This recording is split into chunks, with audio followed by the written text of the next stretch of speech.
Un bonjour à mes deux princesses, j'espère qu'elles vont bien toutes les deux, Isia et Paola. Eh bien, aujourd'hui je reviens pour un nouveau conte d'Andersen, le coq de poulailler et le coq de girouette. Donc, il était une fois deux coqs, un sur le tas de fumier et l'autre sur le toit. Et ils étaient aussi prétentieux l'un que l'autre. Mais lequel des deux était le plus utile? Dites ce que vous en pensez. Nous ne changerons pas d'avis pour autant. La basse-cour était séparée du reste de la cour par un grillage. Là, il y avait un tas de fumier, et là poussait un grand concombre. Il savait bien qu'il était en fait une plante de terre. Cela dépend des origines, se disait le concombre. Tout le monde ne peut pas être un concombre. D'autres créatures doivent également exister. Les poules, les canards et tous les habitants de la cour voisine sont aussi des êtres vivants. J'observe le coq de poulailler lorsqu'il est assis sur la clôture.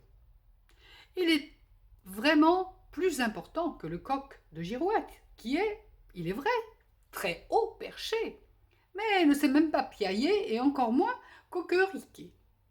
Il n'a ni poule, ni poussin, ne pense qu'à lui et transpire en plus le vert de gris. Par contre, notre coq, lui, est un coq. Regardez-le, comment il marche. C'est presque de la danse. Et on l'entend partout. Quel clairon! Oh, s'il voulait venir ici, s'il voulait me manger tout entier avec les feuilles et la tige, ce serait une bien belle mort. La nuit, un terrible orage arriva. La poule avec ses poussins ainsi que le coq s'abritèrent, la bourrasque fit tomber avec fracas la clôture entre les deux cours. Des tuiles tombèrent du toit, mais le coq de girouette, bien assis, il ne tourna même pas. Il ne tournait pas, malgré son jeune âge. Il n'était pas comme tous ces oiseaux du ciel, les moineaux et les hirondelles qu'il méprisait, oiseaux qui piaulaient et sont, le surcroît, très ordinaires. Les pigeons sont grands, luisants et brillants, comme la nacre. Ils ressemblent même à des coqs de girouette. Mais ils sont gros et bêtes, nés, pensent qu'à s'empiffrer et sont très ennuyés, disait le coq de girouette. Les oiseaux migrateurs lui rendaient parfois visite. Ils lui parlaient des pays lointains, des vols en bande, lui racontaient des histoires de brigands et leurs aventures avec les rapaces.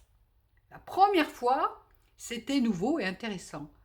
Mais plus tard, le coq comprit qu'il se répétait et racontait toujours la même chose. Il l'ennuyait, tout l'ennuyait. On ne pouvait parler avec personne. Tout le monde était intéressant et lassant.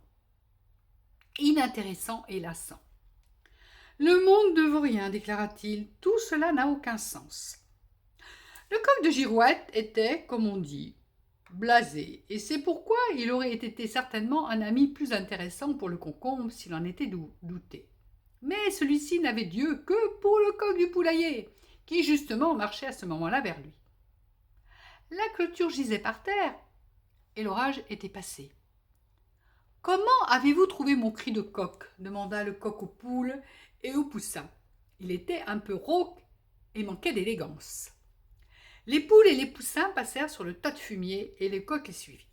« Œuvre de la nature, dit-il au concombre. » Ces quelques mots convainquirent le concombre que le coq avait de l'éducation, et il en oublia même que le coq était en train de le picorer et de le manger.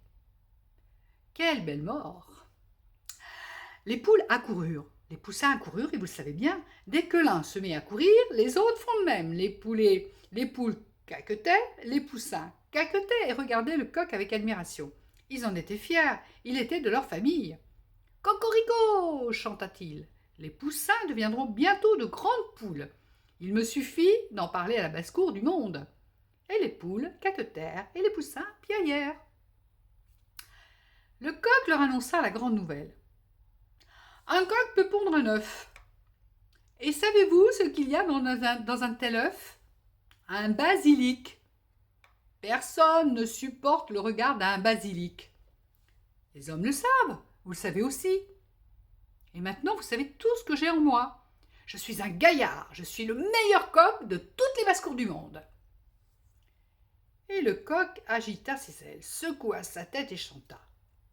Toutes les poules et tous les poussins en eurent froid dans le dos. Et ils étaient très fiers d'avoir un tel gaillard dans la famille, le meilleur coq de toutes les basses-cours du monde.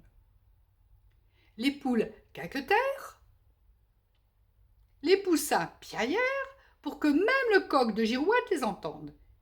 Et il les entendit, mais cela ne le fit même pas bouger. Tout cela n'a aucun sens, se dit le coq de Girouette. Jamais le coq de Girouette ne pondra un œuf et je n'en ai absolument pas envie. Si je voulais, je pourrais pondre un œuf devant, un œuf pourri, mais le monde n'en vaut même pas la peine. Tout cela est inutile. Maintenant, je n'ai même plus envie d'être perché là. Et le coq se détacha du toit.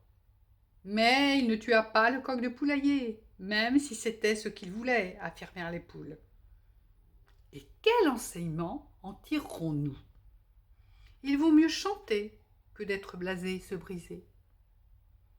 Je vous fais plein de bisous, mes princesses. Je vous souhaite une très très belle journée. Votre mamie pense beaucoup à vous. À bientôt.